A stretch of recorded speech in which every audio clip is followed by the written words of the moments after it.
நாமக்கல் மாவட்டம் குமாரபாளையத்தில் நிற்காமல் சென்ற லாரியை பிடிக்க போலீசார் சென்றுள்ளனர். அப்போது லாரியில் இருந்த ஒருவர் என்கவுண்டர் செய்யப்பட்டு சுட்டு கொல்லப்பட்டிருக்கிறார். லாரியில் கட்டுக்கட்டாக பணமும் வெள்ளை நிற சொகுசு கார் ஒன்றும் இருந்துள்ளது. அதில் இருந்த பணம் கொள்ளையடிக்கப்பட்ட பணம் என காவல்துறை தரப்பில் தெரியப்படுத்தப்பட்டிருக்கிறது. மேலும் காவலர்கள் நடத்திய துப்பாக்கிச் சூட்டில் ஒருவர் கொல்லப்பட்டிருக்கிறார். போலீசார் தரப்பிலும் இருவர் காயமடைந்திருக்கின்றனர்.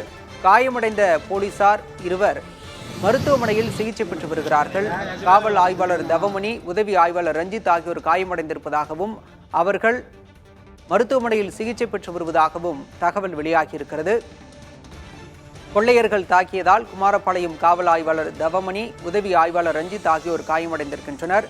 காயமடைந்த எஸ்ஐ தவமணி மற்றும் உதவி ஆய்வாளர் ரஞ்சித் ஆகியோர் தனியார் மருத்துவமனையில் சிகிச்சை பெற்று வருவதாகவும் அவர்களிடம் மாவட்ட காவல் கண்காணிப்பாளர் சம்பவம் நடைபெற்றது எப்படி என்பது குறித்து நேரில் விசாரித்து முழுமையான விவரங்களை பின்னர் தெரிவிப்பதாகவும் செய்தியாளர்கள் சந்திப்பில் தெரிவித்தார்.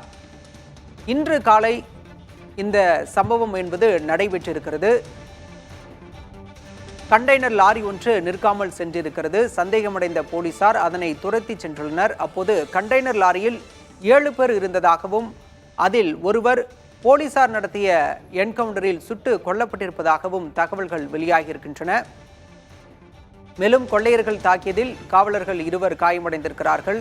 பிடிபட்ட கண்டெய்னர் லாரியில் திறந்து பார்த்தபோது அதில் கட்டுக்கட்டாக பணம் இருந்ததாகவும் அந்த பணம் கேரளாவில் ஏடிஎம்மில் கொள்ளையடிக்கப்பட்ட பணம் என்பதும் தெரிய வந்திருக்கிறது. படத்தில் நடப்பது போல ஒரு பரபரப்பான காட்சி தேசிய நெடுஞ்சாலையில் நடைபெற்றிருக்கிறது. நாமக்கல் மாவட்டம் குமாரபாளையம் அருகே கண்டெய்னர் லாரியில் பிடிபட்ட நபர்களை போலீசார் காவல் நிலையம் அழைத்து வந்து விசாரணை நடத்தி வருகிறார்கள். அந்த காட்சிகளை நாம் பார்க்கின்றோம். அங்கு பொதுமக்களிடையே மிகவும் ஒரு பரபரப்பான சூழல் நிலவுகிறது என்பதை நம்மால் பார்க்க முடிகின்றது. மிகுந்த பதற்றத்தை ஏற்படுத்தியிருக்கின்ற நிலையில் சம்பவ இடத்தில் காவல்துறை உயர் அதிகாரிகளும் விசாரணைக்காக சென்றுள்ளனர். அங்கு தொடர்ந்து விசாரணை நடைபெற்று வருகிறது. கொள்ளையடிக்கப்பட்ட பணம் எங்கிருந்து கொள்ளையடிக்கப்பட்டது, கொள்ளையில் ஈடுபட்டவர்கள் யார் என்பதில் குறித்தெல்லாம் போலீசார் விசாரணை நடத்தி வருகின்றனர். பிடிபட்ட நபர்களை குமாரபாளையம் காவல் நிலையத்திற்கு காவலர்கள் அழைத்துச் செல்லும் காட்சியை நம்மால் பார்க்க முடிகின்றது. பிடிபட்ட கும்பல் வடமாநிலத்தைச் சேர்ந்தவர்கள் என முதற்கட்ட தகவல் வெளியாகியிருக்கிறது. கேரளாவில் கொள்ளை அரங்கேற்றப்பட்டிருப்பதாகவும் அந்த கொள்ளையடிக்கப்பட்ட பணத்தை கேரள போலீசாரின் பிடியிலிருந்து தப்பி தற்போது தமிழகத்திற்குள் நுழைந்ததாகவும் அதனை நாமக்கல் போலீசார் விரட்டி சென்று பிடிக்க முயன்றபோது இந்த பரபரப்பான சம்பவம் அரங்கேறுகின்றது. கண்டெய்னர் லாரியை போலீசார் துரத்தி செல்லும் காட்சியையும் நம்மால் பார்க்க முடிகிறது. கண்டெய்னர் லாரியில் சுமார் 66 லட்சம் ரூபாய் கொள்ளையடிக்கப்பட்ட பணம் இருப்பது தெரிய வந்திருக்கிறது. கேரளாவில் 3 ஏடிஎம் இயந்திரங்களில் இந்த பணம் கொள்ளையடிக்கப்பட்டதாகவும் அங்கிருந்து தப்பித்து தமிழக எல்லைக்குள் நுழைந்த நிலையில் தற்போது நாமக்கல்லில் அவர்கள் பிடிபட்டிருக்கிறார்கள். பிடிபட்ட 7 பேரில் ஒருவர் போலீசார் என்கவுண்டரில் சுட்டுக் கொல்லப்பட்டிருப்பதாக தகவல்கள் கூறுகின்றன. மேலும் பிடிபட்ட எஞ்சிய நபர்களிடம் போலீசார் தொடர்ந்து விசாரணை நடத்தி வருகிறார்கள். இந்த சதியின் பின்னணியில் யார், அந்த கொள்ளை கும்பல் எந்த மாநிலத்தைச் சேர்ந்தவர்கள் போன்ற விசாரணையை எல்லாம் போலீசார் நடத்தி வருகின்றனர். அவர்களிடம் நடத்தப்படும் விசாரணைக்கு பிறகே பணம் எங்கு கொள்ளையடிக்கப்பட்டது என்ற விவரம் எல்லாம் தெரிய வரும்.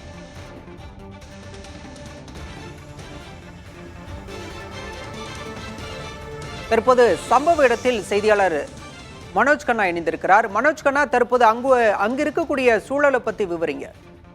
பாலா, அதாவது இந்த பிடிபட்ட லாரியில இருந்து போலீசார் அந்த இதுல இருக்கக்கூடிய அந்த வாகனத்துல இருக்க கண்டெய்னருக்குள்ள இருக்கக்கூடிய கார் மற்றும் என்னென்ன பொருள் இருக்கு அப்படின்னு சோதனை நடத்தி வராங்க. அது மட்டும் இல்லாம அந்த காட்டுக்குள்ள சென்ற அந்த நபர் அந்த நபரையும் தேடிட்டு இருக்காங்க. ஒரு தனிப்படை போலீசார் தேடிட்டு இருக்காங்க. இந்த பகுதியில அந்த காருக்குள்ள அவங்க என்னென்ன கொண்டு வந்தாங்க, எதெல்லாம் கொண்டாந்துருக்காங்க அப்படின்னு கைரேகை நிபுணர்களை வரவழைக்கப்பட்டு அவர்களுடைய மேற்பார்வையில சோதனைகள் நடைபெற்று வருது.